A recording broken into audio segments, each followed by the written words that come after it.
రెండు డేస్లో మళ్ళీ మాట్లాడాలి.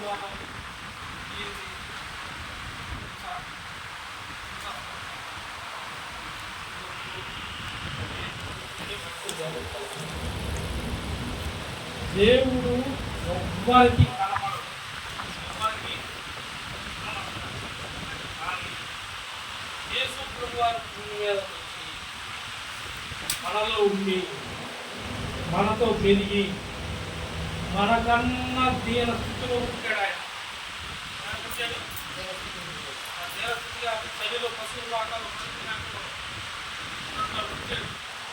ఇవాళ ఎవరి సమయం వస్తే ఎడబోతున్నారు.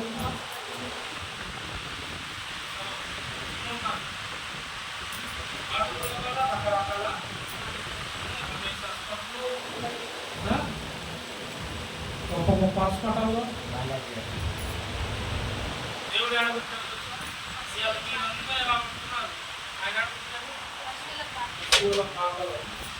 చలి డిసెంబర్ నెల మంచు మన వాళ్ళు డిసెంబర్ నెలలో నైట్ ప్రాంతాలు పెడితే మా స్లో ప్రాంతాలు మా పాటగారు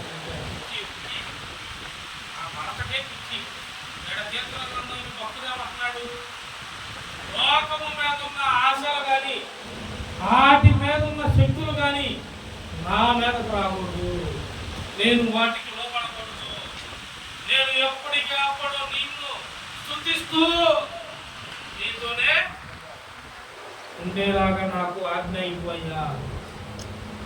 చదివే సంబంధాలు సేవకుడు ఎలా ఉండాలంట, వాటి మీద దురాశ, వాటి మీద ఆయన హృదయం లోకానికి ఏమైంది, లోకం మీద కాశ వెళ్ళిందనుకో అది మనల్ని ఏం చేసింది, మన మీద దేవుడు ఏం చేశాడు తెలుసా, ఏడుతున్న ఏడుబడిలు ప్రజలు నమ్ముతున్నారని దేవుడే వచ్చి ఆయన మందిరము అనగా ఆయన తండ్రి నిర్మించిన మందిరము అతి పరిశుద్ధమైన ఆ మందిరంలో దోపుడు సొమ్ములు, విక్రయము,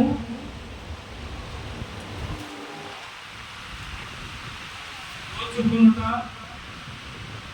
ముడి చెల్లించుట, పన్నులు కట్టుట, పన్ను వేయుట, ఇవన్నీ జరుగుతున్నాయని గమనించి ఆ మందిరం దగ్గరకు వచ్చి విక్రయము, అతిక్రమము, హింస, దూషణ అన్నిటినీ తరిమివేసి నా దేవుని మందిరము గొప్ప పరిశుద్ధమైన మందిరము, ఈ మందిరము మీరు ఎలా చేయాలో చేస్తున్నారు, దొంగల గృహగాను దోపుడు సొమ్ముగాను చేసి ఉన్నారని అడిగి వారిని వెళ్ళగొట్టి ఈ మందిరము తిరిగి నూతనంగా పునర్ధాన మందిరముగా నేను 3 రోజుల్లో కట్టబోవచ్చున్నాను అని చెప్పాడు.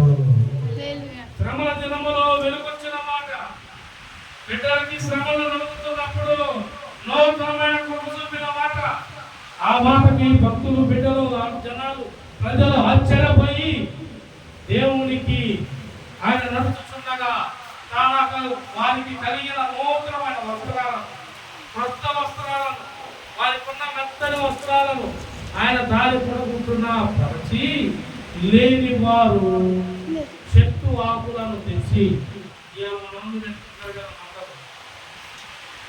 దారి పడుకుంటున్న పరిచి ప్రభు నామమున వచ్చువాడు స్తుతింపబడును గాక, ప్రభువుకి నిత్యము జయము కలుగును గాక అని అరుస్తూ చేసిన ఆ దినమే ఈ దినముగా ఎంచబడిన మట్టలాదివారము.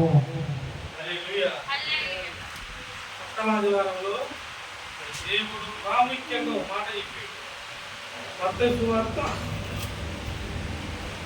సువార్త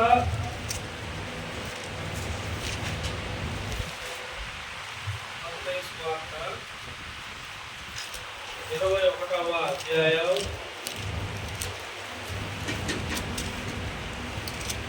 21 అపోస్తులు 1వ అధ్యాయం 2వ వచనం నుండి ఒకసారి చూడండి. మీ ఎదుటనున్న మీ ఎదుటనున్న గ్రామమునకు వెళ్ళుడి. వెళ్ళగానే కట్టబడి ఉన్న ఒక